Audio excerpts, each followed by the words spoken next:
9월 12일부터 일본 육군과 미 해병대의 전투가 벌어질 곳은 바로 여기 표시된 능선인데요. 왼쪽에는 룬가강이 흐르고 있고 능선 주위는 대부분 정글이 덮고 있는 것을 볼 수 있습니다. 이 지도에도 나타나 있듯이 나중엔 블러디리지 피해 능선이라고도 불리게 되고, 또한 이 지역 방어를 지휘했던 메릿 에드슨 중령의 이름을 따서 에드슨 능선, 에드슨스 리지라고 불리기도 합니다. 이 사진을 보면 위쪽에 핸더슨 비행장이 보이고 아래쪽에는 주위가 정글로 뒤덮인 에드슨 능선의 대략적인 모양을 볼 수 있습니다. 일본 측에서는 이 능선의 모습이 마치 진해를 닮았다는 점에 착안해 진해를 뜻하는 일본어인 무카데를 써서 무카데 코오치, 진해 고지라고 칭합니다. 이때 당시 과달카날 미군 기지에서는 9월 6일에 이전에 소개된 바 있던 해군 공병대가 핸더슨 비행장 동남쪽에 새로운 활주로를 만들고 이를 파이터 1이라고 이름 지었습니다. 그리고 카오구치 지대가 아직 목적지에 도달하지 못한 9월 11일 남태평양에 또 다른 미군 기지가 있는 바누아투에서 손님들이 과달카날로 찾아왔는데요. 바로 해군의 맥케인 제독과 터너 제독이었습니다. 이 두 사람은 밴더그리프트 사단장을 만나 얘기를 나누었는데요. 터너 제독이 대신 전달한 미군 남태평양 지역 총사령관 곰리 제독의 상황 판단은 일본이 과달카날을 탈환하기 위해 엄청나게 많은 육해군 병력을 동원하고 있고 미군은 이를 상대할 수 있는 상황이 아니라는 것이었습니다. 사실과는 좀 다른 이 메시지로 모임의 분위기가 매우 안 좋았다고 하는데요. 이때쯤부터 해병 제1사단 제7연대에 과달카날 배치가 본격적으로 논의되기 시작합니다. 그리고 이때 밴더그리프트 사단장에게 곰리 제독은 일본군과 싸우다 최악의 상황이 오면 항복해도 좋다는 메시지를 이때 같이 보냈다는 이야기도 전해져 오고 있습니다. 이런 기록으로 보았을 때 미국도 과달카날을 둘러싼 상황을 100% 정확하게는 파악하지 못하고 있었던 것입니다. 9월 11일 지금까지 계속 핸더슨 비행장만을 공습하던 일본 폭격기들이 미군이 조금씩 배치되던 남쪽 능선에 폭격을 가합니다.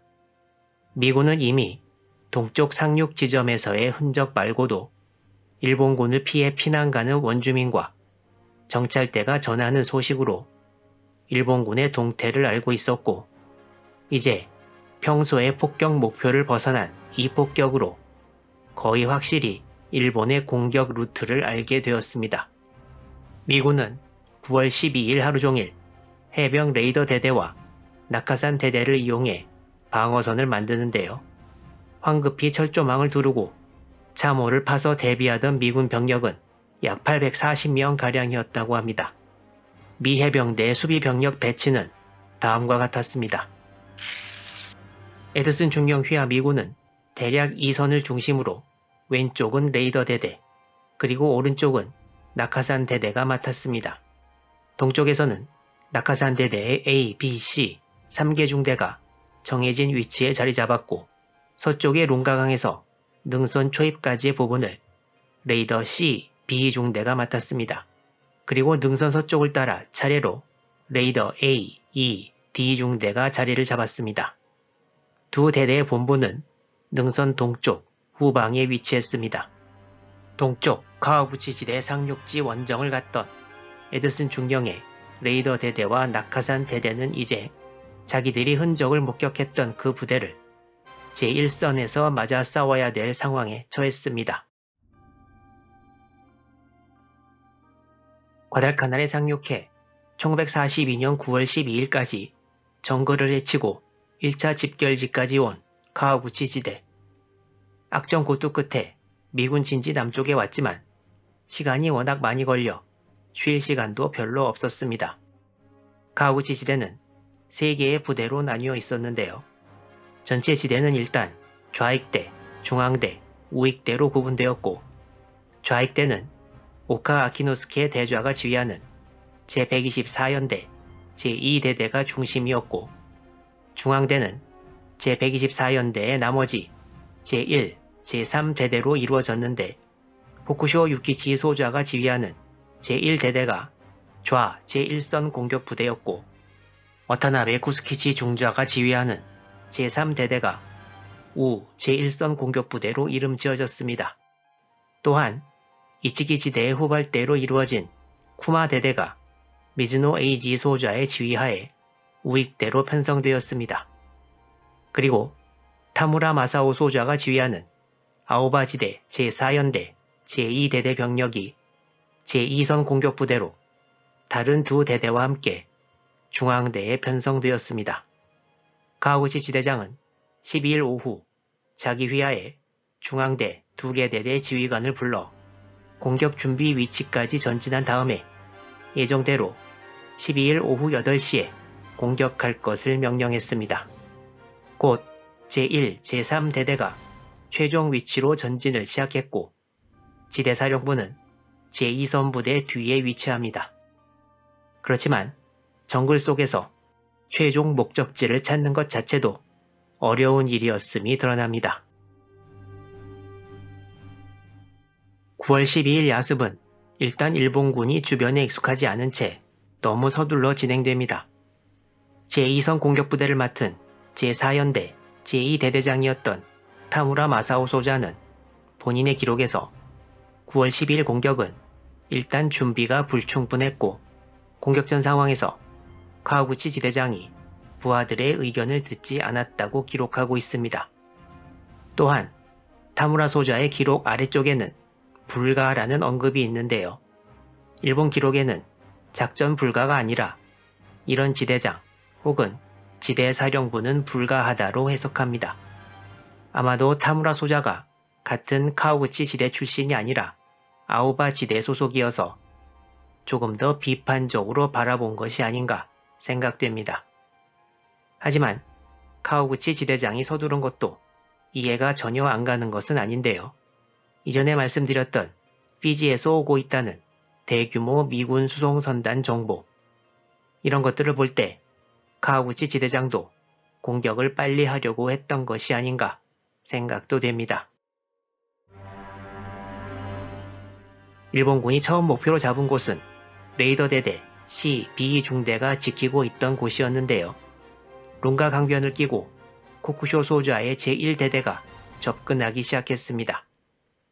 여기도 다름없이 전부 정글 지역이라서 깜깜한 밤에 하나도 안 보이기는 마찬가지였습니다. 코쿠쇼 대대장은 부대가 공격 시작 위치에 도달하는 것이 늦어지고 따라서 공격 시작이 늦어지자 급한 마음에 중화기 부대를 뒤에 남겨놓고 계속 전진합니다. 제1대대는 룬가 강변을 따라가면서 길이 없으면 깊이 1에서 3m 강으로 들어가기도 하다가 갑자기 제3대대 병력이 자기들과 섞여 있는 것을 발견합니다. 코쿠쇼 대대장은 혼란을 피하기 위해 자기 부대인 제1대대를 강을 건너서 재집결시키지만 이렇게 시간을 보내는 와중에 새벽이 다가와서 결국 야습이 불가하다는 것을 깨닫습니다. 제1대대는 오전 5시 30분경까지 공격 준비 위치로 다시 돌아옵니다. 제1대대가 공격도 못하고 정글을 헤매고 있는 사이 멀리 북쪽 바다에서 일본군 구축함들이 능선 부근에 함포 사격을 가합니다. 그렇지만 이 공격은 남쪽에서 공격하는 일본군에 전혀 도움을 주지 못합니다. 한편 제3대대는 미군 레이더 대대 C중대와 B중대의 사이로 공격을 가하지만 역시 이 부대도 혼란 속에 빠져 있었고 곧이은 미군의 반격으로 바로 퇴각하고 맙니다.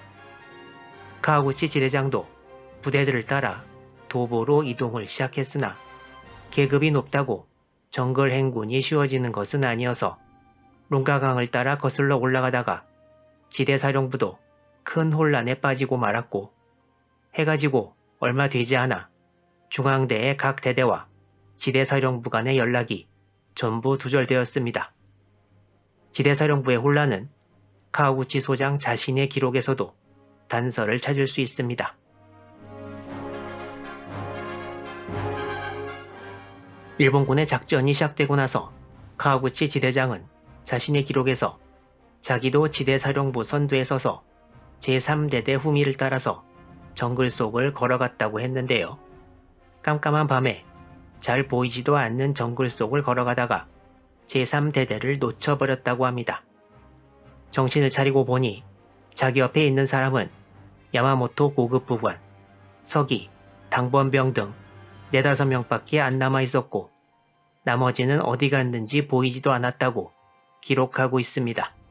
카와구치 소장은 이를 정글이라는 큰 장애물이라고 표현하고 본인이 이날 밤 겪었던 어려움을 이야기하고 있습니다. 일본 측 자료에도 이때의 혼란상을 묘사하면서 지대장조차도 밀림 속에서 우왕좌왕하다가 날이 밝았다고 기록하고 있습니다. 9월 12일 밤 일본군의 능선 공격은 방금 말씀드린 정도가 중요한 내용입니다. 일본군의 남쪽 공격 혹은 공격 시도는 그냥 바람에 촛불이 꺼지듯 종결되었습니다. 그렇지만 아직 전투가 끝나려면 한참 남았는데요. 본인 자신도 밤새 고생한 카와구치 소장은 어떻게 또 다시 공격 계획을 만들어낼지 앞으로의 전개 상황 계속 기대해 주시기 바랍니다.